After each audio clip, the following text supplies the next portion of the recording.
The Lord led me to the edge of a field, and when I looked out, I saw a field of dead bodies and gravestones, decomposing bodies deep beneath the ground.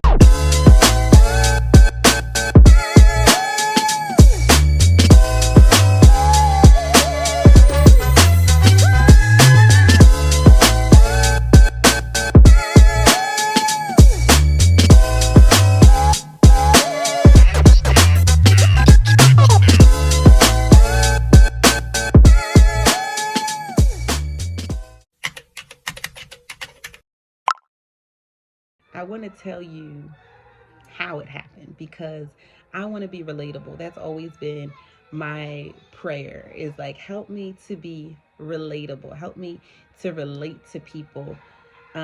Even with my children, or I only have one right now, but even with my child, I want to be relatable. I want to remember how I felt when I was his age and what was important to me so that I can be relatable to him, and even not just to say yes in every situation, but when those no's come, to not be cold about it or calloused because I'm at a different place and it doesn't seem like a big deal to me anymore, even though when I was that age, something like that was my life.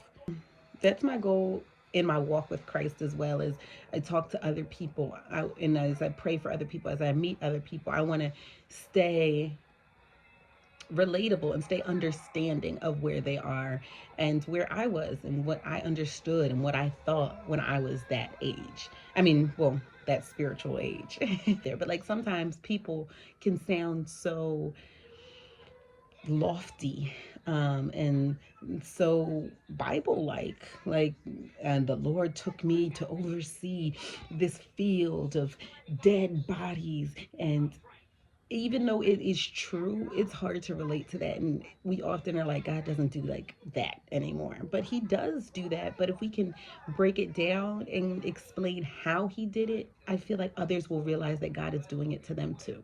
Because God is always speaking to us, God is always talking to us. And it's just about us being open to hear him and to see where is he leading me and obedient to that draw.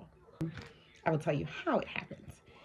There was a couple days that I had been in the house. I was sick, and then there was a snowstorm, and it was super windy the following days, and it was just not pleasant to go outside.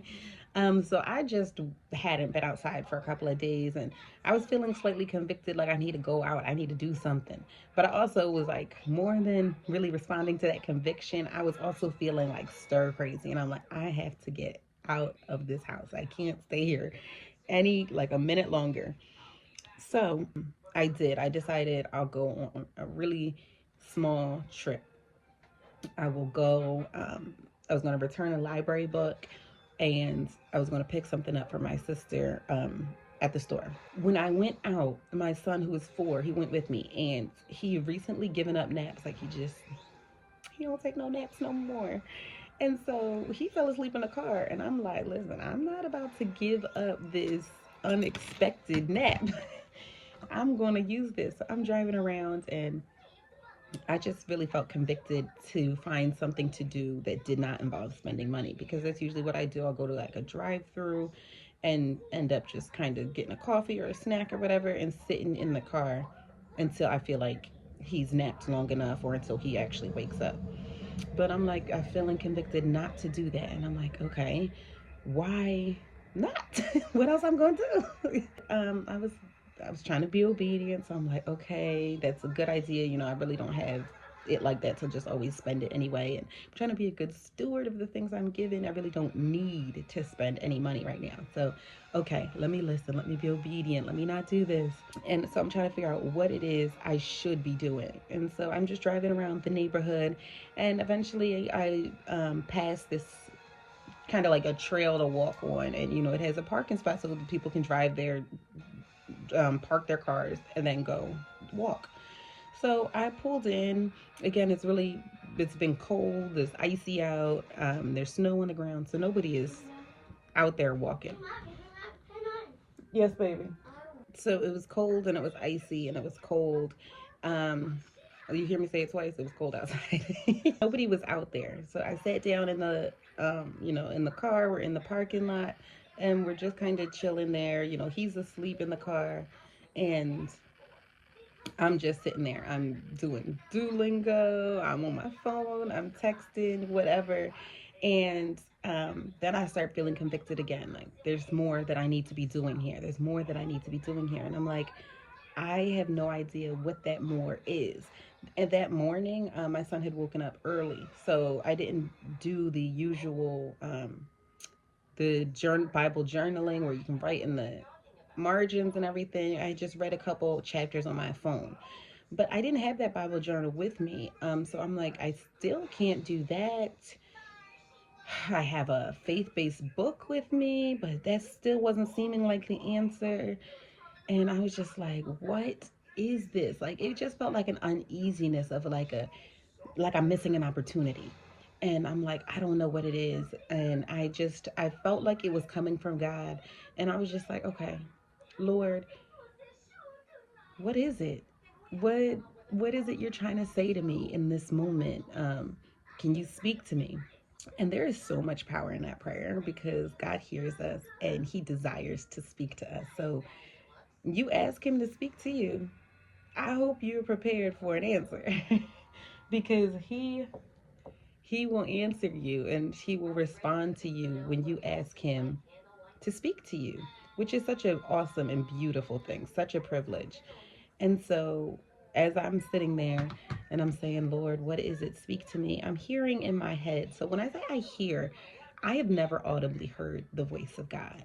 It's almost like a conscience type hear, like in your mind, like an intuition type feeling of just like when you focus on the Lord, you have to tune into those spontaneous thoughts that come when you ask God to speak to you, when you find yourself in that stillness and you quiet everything around you and you don't have distractions. I put my phone down. So my phone is down, my son is asleep. There's nobody around me. I'm just sitting in the car and I'm like, God, speak to me. Tell me, what is it? And I'm just waiting to hear. I'm just sitting there thinking, and I just so then I say I hear, but it's this thought comes to my mind of, what do you see? As a practice in trying to hear him, I'm like, okay, well, what is around me? Because God speaks to us all the time. He's constantly speaking to us. And sometimes we just have to tune into it and hear because he is speaking constantly and we just sometimes miss it. So I hear kind of, what do you see? So I'm looking around. I'm like, there's nothing here. There's nobody walking on this track. It's cold and icy out here.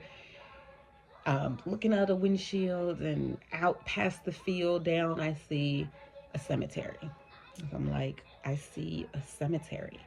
And again, the spontaneous thought, not necessarily that I heard audibly, but he said, those people there, they're dead. They're gone. They're buried. There is nothing that I can do for them. Or he said you, because he's talking to me. There's nothing I can do for those people in the cemetery that have already passed on. And I'm like, okay, that makes sense. Yeah, they're gone. There's nothing I can do. And I want you to know, it wasn't like the super easy, like as fast as I'm talking. Like, it was slow. Like, I'm sitting there like, I see a cemetery out past this field. Those people in that cemetery. What is it about a cemetery? Everybody there is dead. They're gone. They're buried. There's nothing I can do for them. And then once I got to that place, there's nothing I can do for them. That's when it kind of started getting faster and easier, that it started to flow. But you sometimes you need to sit in the stillness of it and recognize that it's not going to come immediately. So sometimes we pray and we say, God, tell me what to do about XYZ. And then we get up and we walk off. Well, you got to wait for the answer, right? Just like if you're talking to me and you ask me, what should I do about this? And then you get up and walk away. It's like, well, I'd love to tell you, but you walked away from me. You're not here to hear my response to you anymore. So sometimes you do have to sit still in the stillness of it and hear and wait for the Lord to speak to you, wait for your ears to be open to what he's saying. But he said, there's nothing that I can do for those people. And I'm like, yeah, that's true. There's nothing. And then the greater conviction of, but there are people alive still. There are still people whose souls are within their bodies walking around. And there is something I can do for them. So then I just felt a charge that, I need to be praying for them. I need to be seeking out those souls and what it is I can do for them. And early this year, as I'm making my resolutions and things, my New Year's bingo card, one of my things was find out what my personal ministry is. There's things that I can be doing in the church. There's ministries that I'm have joined in the church, but personally, between me and God, what is my ministry? And what is it that He wants me doing specifically for Him? And so He began to answer that in this encounter, saying, these souls, the souls that are around you, you can be praying for those souls. You can be planting seeds and harvesting these souls that are right around you. There's nothing you can do for the people that have already passed on, but there are people that are dying every day, and you can connect with them before they go. So that is kind of like what the Lord was speaking to me, and kind of talked about how to do it. And I had this moment with the Lord to just sit in the car and to connect with Him. That's one of the places I really find that I can connect with God. The car is definitely one of those places where I can spend the time with the Lord and kind of really connect to Him and eliminate those distractions. And that's an important part to find when you're trying to hear from the Lord, is find that place of solitude. In the Bible, it says to go into your secret closet and close the door. My closet is so overfull, I had to take the doors off of it so they couldn't slide anymore. So I can't go in my closet, and I still live home, so there's not another space in the house that I can take. But what I can do is I can get in my car. I can go for a drive, and often my son will fall asleep on a drive. So it's the perfect place where I know he's taken care of. I know he's safe, but he doesn't need my attention at that moment, and I can give my attention fully to God.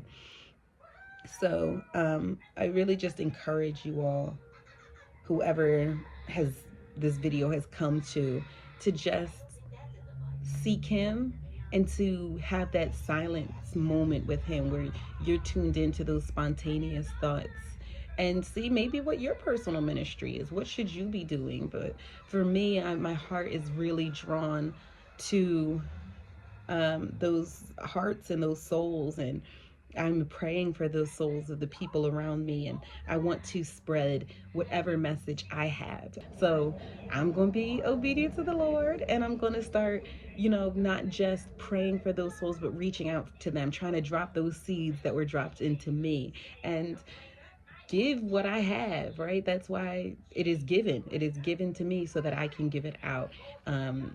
So that is what I'll be doing. So that is why I'm telling the story of how the Lord led me to the edge and of a field, and when I looked out, I saw a field of dead bodies and gravestones, decomposing bodies deep beneath the ground. So I hope you enjoyed that story, but I hope it was also encouraging to know that that equates to the story I just shared. Be blessed.